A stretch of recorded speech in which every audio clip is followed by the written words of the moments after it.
Lord, from yourself you created this entire variegated universe, and then you entered within it in your personal form as the Supersoul. And this way, O unborn Supreme Soul, as the life force and consciousness of everyone, you maintain the creation. Please repeat, O Transcendental Lord, from yourself, you created this entire variegated universe. And then you entered within it in your personal form as the Supersoul. In this way, O unborn Supreme Soul, as the life force and consciousness of everyone, you maintain the creation. Purport by His Divine Grace A.C. Bhaktimarga Swami Prabhupada as followers. When creating the material universe, the Lord expands Himself as the Paramatma or Supersoul and accepts the creation as His universal body. No material body has any reason for existing without some Jiva soul desiring it for his enjoyment. And no Jiva can independently maintain a body without the Paramatma accompanying him there for guidance. The Vaishnavacharyas, in their commentaries on the second canto of Srimad Bhagavatam, explain that even before Brahma is born from the lotus navel of Garbhodakshayi Vishnu, he first accepts the whole material energy, the Mahat Tattva, as his body. Thus Brahma is the Jiva embodied by the universe, and Vishnu is the Paramatma who joins him. Brahma must organize the specific manifestations of creation, but he cannot begin to do so until Lord Vishnu expands himself again into the subtle energy of action, which is the Sutra Tattva, or original vital air, and also into the creative energy of consciousness, Buddhi Tattva. Namam Shivadaya Krishna Bhutale Srimate Bhaktimarga Swami Namaste Saraswati Devi Guravani Pracharini Nirvishesha Shunyavadi Paschachati Shatarini. Hare Krishna. So in this chapter, Lord Krishna instructs Vasudeva. We're looking at text 5 from chapter 85, canto 10. And this is Vasudeva still continuing to speak, the father of Krishna and Balaram, and he's speaking about their involvement in the creation. So it's not that, even though Krishna was there, right there with Vasudeva, as father and son, or father and sons, plural, that was the only relationship that Krishna has with anyone. It's a little bit more than that. As we had discussed the last few days, Krishna takes a major role in the unrolling or unfolding of the universal powers. And what is mentioned here in this verse today is the Lord appears as a super soul. He comes and manifests in this material world in the super soul format, and he also manifests as the Jiva. Hare Krishna. Yes. He also manifests as Jiva Tattva. There's many different tattvas, by the way, that you may have picked up on. There's the Mahat Tattva, which is the conglomerate material energy. There's also Jiva Tattva, which is us. We are Vivanangsha. That's another term. Swamsha means a sort of a duplicate, an expansion of the Lord. That's the word that's usually used. Expansion, that's called Swamsha. Different incarnations, different avatars, if you will, that are fully empowered and, like we say, plenary, Plenary expansions, full, that means full, complete. Like sometimes we have our meetings, and in Mayapur, where we have what's called a plenary meeting, that means that all the GBC members and the deputies are there, and ministers, heads of ministries, they're there. That's called a plenary meeting. Everyone's there. It's full. It's complete. So there's Svangsha, and that's the Lord incarnate, and then there's Vibhanangsha, which is also known as as Jiva Tattva. There's which is us, okay, and there's also Shiva Tattva, who has his own, like realm, and the example is given in the Brahma Samhita about milk and curd or yogurt. Everybody's familiar with that one. So from milk you can get yogurt, dahi, and it's like a byproduct of milk, and that is Shiva. But you can't get from yogurt milk. Milk is the source of many different kinds of dairy products, and of course we're talking about ahimsa. Okay, we don't want to, ahimsa milk always. Then what it shows up in this particular purport is the subtle energy of action, which is called Sutra Tattva, and the original vital air, and there's also the creative energy of consciousness, which is Buddhi Tattva, higher consciousness. Buddhi means intelligence. Tesham sapata yuktanam bhajatam priti purvakam dadami buddhi yogam tam enamam upayantite. That's from chapter 10 of Bhagavad Gita, chapter 10. Krishna's talking about if you show integrity and you serve Krishna, then what he'll do for you is he'll give you greater intelligence, expanded intelligence, so that you'll be able to figure out how to get to him closer, faster, more efficient, etc. That's what buddhi or intelligence usually does. It helps us to get to where we want to go at a faster rate. By the way, I've got some interesting quotes about intelligence from different people. Do you want to hear it? I think it's really, because somebody asked me to speak this weekend on the verse 10:10 from Bhagavad Gita. So I gathered some quotes about intelligence. The first one is from Salvador Dali. Everybody knows Salvador Dali? No. The mad artist. Okay. Oh, yeah. The clock was sort of melting on the side of the table. All these surrealistic imagery is there. Okay, so Salvador Dali says, intelligence without ambition is a bird without wings. So if intelligence just sits there and it doesn't do anything, if you don't do anything with it, then where's your bhakti? Bhakti means the combination of the two. Some intelligence and put it into action. So it's like a bird without wings. Here's one from Einstein. The measure of intelligence is the ability to change.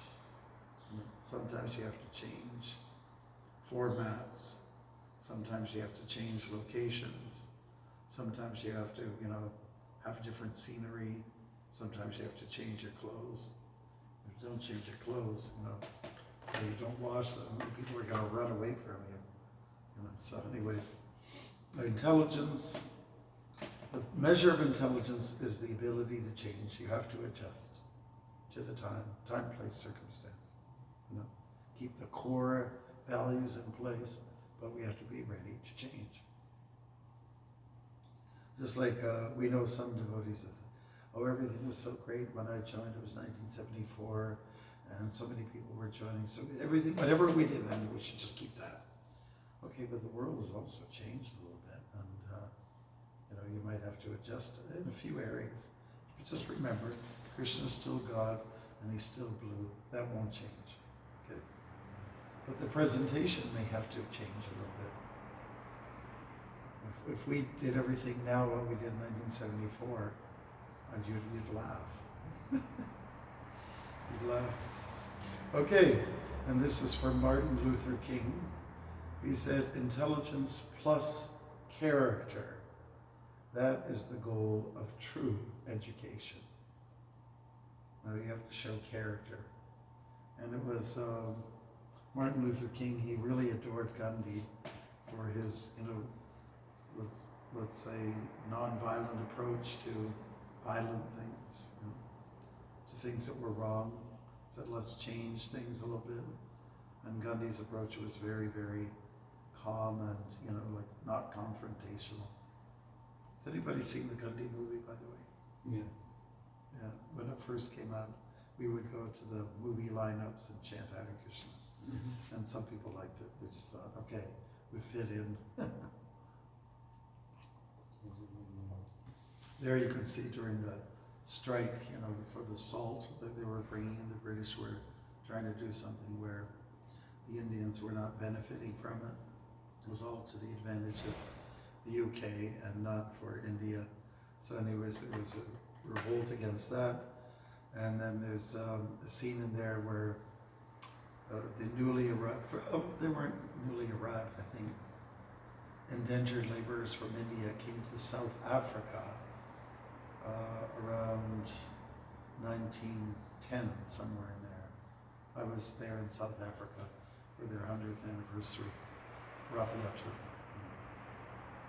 So, Gandhi had, and there's that scene in there where the British were coming in, or the officers were coming in their horses. And, Gandhi said, everyone just get down. So they just went down like we do obeisance. And the horses flipped, they just couldn't handle that.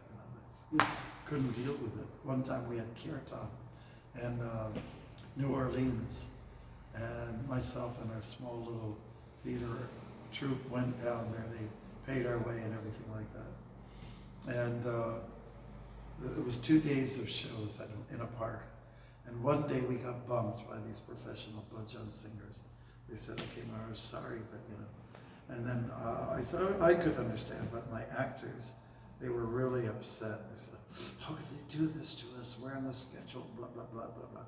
So, right, let's turn a negative into a positive. So in our costumes, we went to the downtown New Orleans area and we played cartels. And what's down in the downtown New Orleans, there's, horses and buggies. Well, the horses do not like the sound of cartels. They rear up and they were going, and we didn't know until after the fact. Anyways, Gandhi's approach was a non-violent approach. So if you're confronted with problems and you can confront it with reason and logic and discussion like Brahmins are supposed to do, that's the best. But where arguments fail, the stick has to be used. Prabhupada often quoted argumentum ad baculum. That's Latin. It means that where negotiations don't work anymore, then you get to pull out the weapons. I remember when I was walking through Toledo, a couple of Afro-American guys, we were walking over this bridge that was over the interstate, and they were coming towards me, and one guy was eating popcorn. It was falling all over the place. He said, hey man, are you a monk? I said, well, yes, I am. Can you give us some wisdom?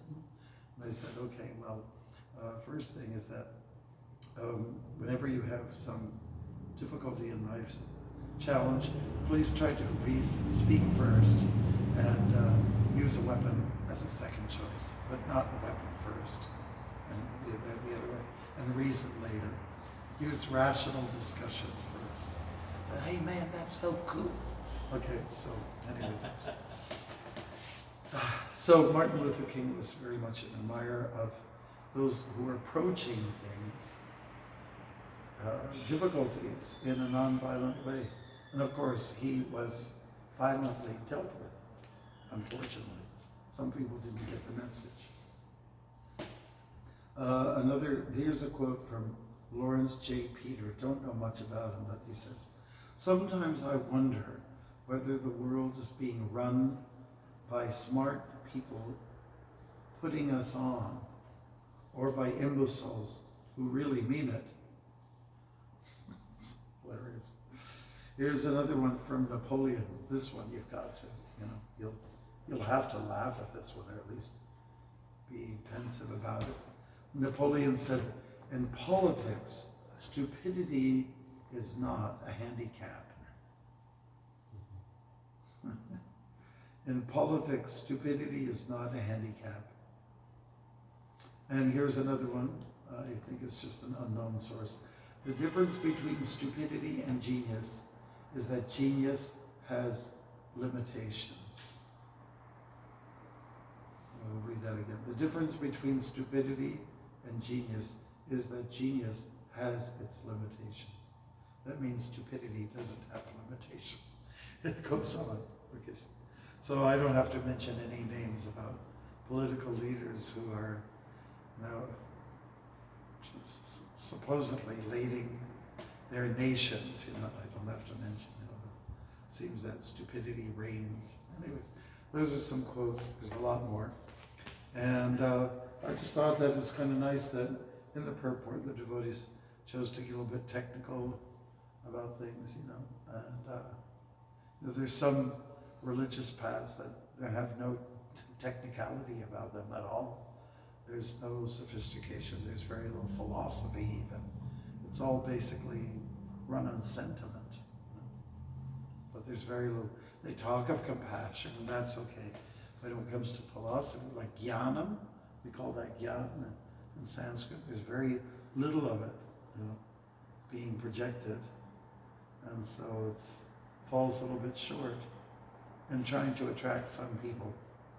Some people who want to ask why. Why this, why that? Sometimes our devotees are asked by their kids, why this, mom, why that, dad, blah, blah, blah. They go on and on. And the parents aren't always that equipped. They don't know what to say. Why it is done like this, and why it's done like that, and so on like that. So they get embarrassed. So it's good for us to know. It's good for us to study a little bit every day so that we can be able to answer not only what a younger generation may ask of us, but we can also satisfy our own intelligence. Prabhupada wanted us to read the books, so we need to spend a little time every day.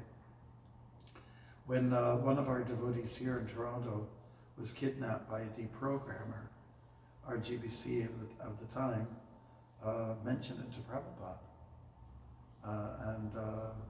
With great concern that Prabhupada was asked. And also with concern, he answered and said, that's why I need my students to read the books, not just to sell them or distribute them, but also to read them, so that you will not be fooled by these people who try to deprogram or try to see you in some other way, to see things in an alternative way.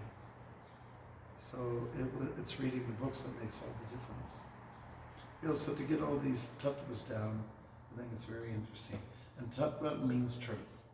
And since today is a day for remembering one member of the Pancha Tattva, that is 5 truths. We can talk a little bit about that. So when I'm walking down alongside of the road and I like to wave at people sometime, I have different methods. I'll have the oneness method, God is one without a second, so I'll do this.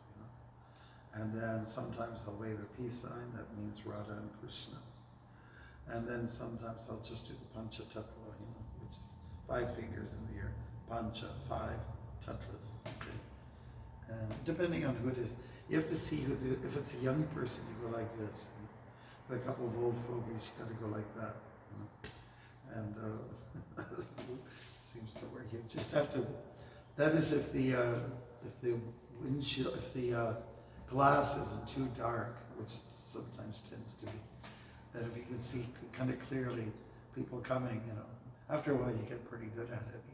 You see their posture, you can actually understand what's going on. What's a young person usually?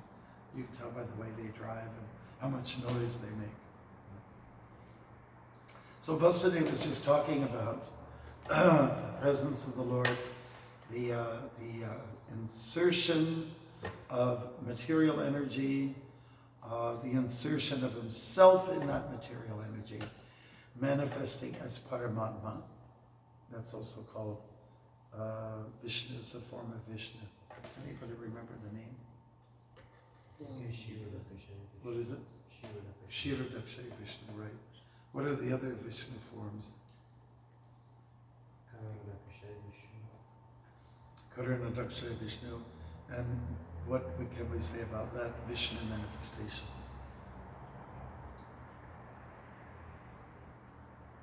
Where is he to be found? Where is he to be found? In the ocean, the causal ocean, Karuna Daka ocean. Karuna Daka, that means causal ocean. And then we have the next layer, next expansion of himself, which is called Garbha Dakshay Vishnu. And what does Garbha mean?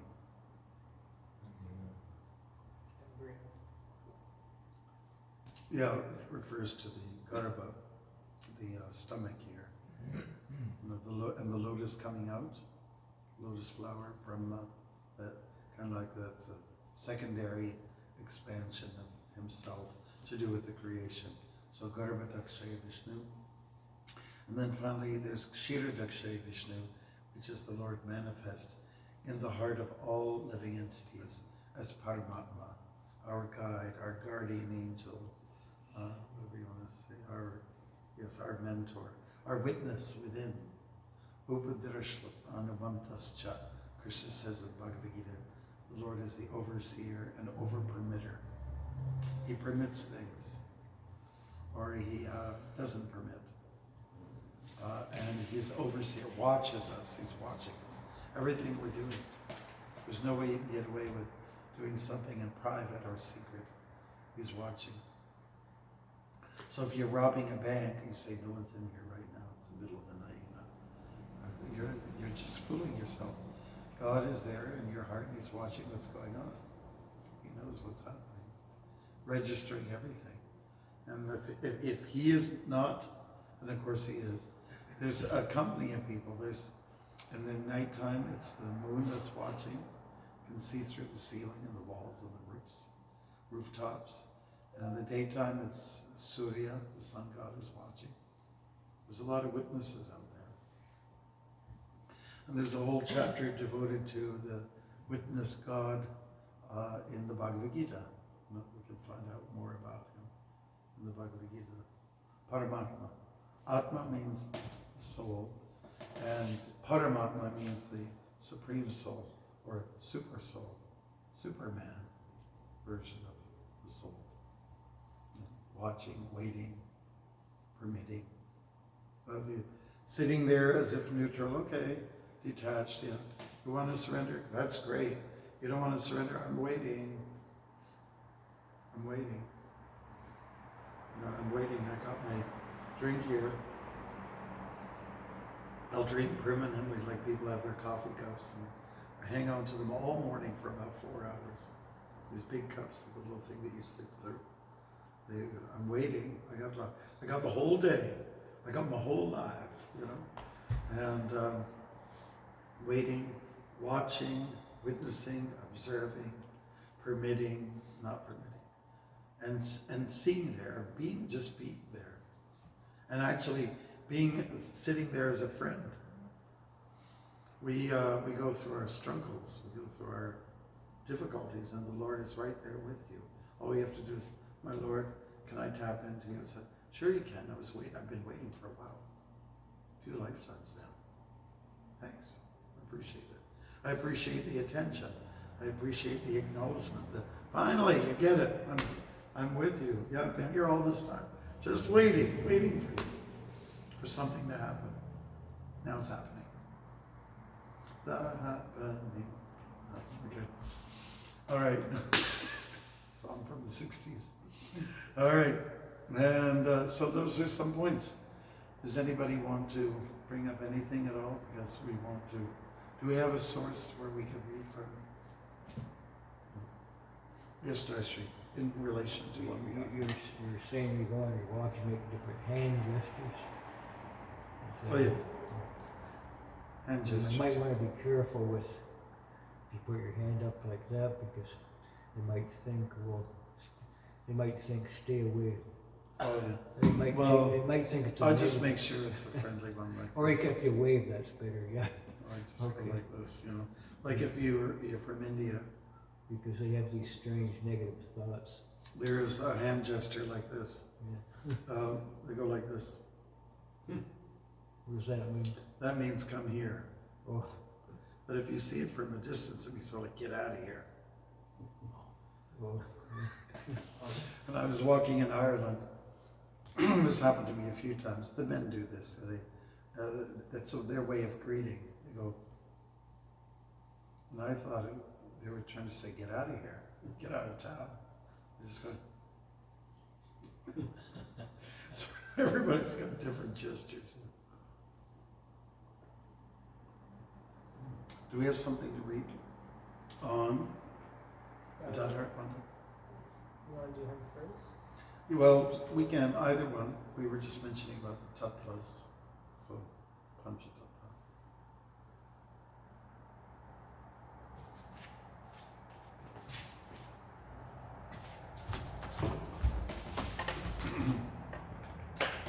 How long is it, by the way?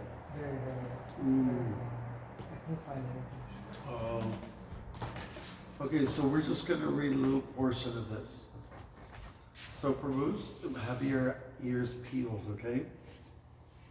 Sri Gadadhar was the constant companion of Mahaprabhu from the time of their childhood. His father's name was Sri Madhva Mishra, and his mother's name Sri Ratnavati Devi. They lived very near the house of Sri Jagannath Mishra in Mayapur. Ratnavati Devi thought of Sachi Devi as her own sister and always used to visit her. During their childhood, Sri Gaura Hari and Gadadhar would play together. So it is Chaitanya Mahaprabhu and Gadadhar are contemporaries, right? They used to play together, sometimes at Mahaprabhu's house and sometimes at Gadadhar's house. They both studied together at the same school.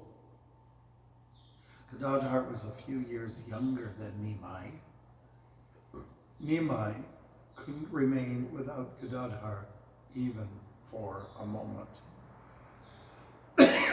Excuse me. And Gadadhar likewise couldn't stand to be separated from Nimai. In the Gaur Gunadesh Deepika, it is described that that person who in Vraja was the daughter of Sri Vrishabhanu Raj, namely Srimati Radharani, is now celebrated as Sri Gadadhar Pandit. Okay, so just to understand, as a reincarnation, Gadadhar Pandit is supposed to be Radharani's, vitality, her energy, her effulgence. He's a manifestation of that. Srila Swarup Damodar has written in his diary, Avani Surabhava, Sri Panditakya Chetindra, Sakalo Bhavati Radhashila Gauravataro, and Srila Vasudev Ghosh Thakur also has written something along the same lines, and what do they mean? That's really, here's the translation. Lord Gaurasundar, that's Chaitanya Mahaprabhu, who is beyond the purview of the scriptures, beyond the entire Brahman, and above even the Vedas, can never be known by the atheists, whose intelligence is dull. Nityananda is his eternal self, Chaitanya is Lord Govinda himself, and Pandit Gadadhar is none other than Sri Radha. The divine couple who are present in Sri Chaitanya are a well of rasa. Advaitacharya has prayed for his descent. So that's a little bit about him, right? I mean, there's a lot here. If you have a chance, you could take a little time to read more about him. It's full of nectar. Then what we'll do is we'll read about a little bit about Bhaktivinoda Thakur, which is, right, do you want to find? So we sing every morning and evening, perhaps. Shadvaita Gadadha Shiva Sadi Gaur Bhaktivinoda. Like he's mentioned as the fourth in line. Srivas is at the end. Okay, and so he's very special. Now Bhaktivinoda Thakur, who plays a major role in advancing the Krishna consciousness movement in the modern age, is very much revered by devotees. I had the good fortune to see these ancestral deities called Radha Madhava, the song Radha Madhava, and that was in Orissa, what's the name of the town? Oh, it's not Puri, it's the main city there, in Orissa. It was in a household, and then the original Radha Madhava deities, they're brass. I had a chance to see them and chant before them. It's very nice. And Bhaktivinoda Thakur has written so many beautiful songs, When before we eat, we sing his song. Sharira Vijjatao, Sadandri Daikal, Jiva Varevi, Chaya Sadgare, Paramajit Jivayati, Ropamoisaturmate, Take Jita, Kotina Sansare, Krishna Baladoyama, Kori Bharati Bhaja, Swaprasad Divabai, say Annamritaba, Radha Krishna Gunaga, Premadago Chaitanya Nidai, Jani Mai, Jani Dai. All he did with that's our verse, Jani Mai. And he is, by the way, we are not eating this morning. Okay. All right, Bhaktivinoda Thakur, very inspirational. He was raised in the British imperial time, and he was raised like a Christian, actually. He didn't know much about his own roots, but he was dying to know. I want to know what my ancestors know, and I want to find out. At that time, it was very hard to find copies of the Bhagavatam or anything to do with Chaitanya's life. He knew about Chaitanya, he heard about him, but he didn't know much about him, That's how covered over, that's what the British did to India. They were just, no, you're not going to have your culture, we're not going to, you're going to learn about Jesus.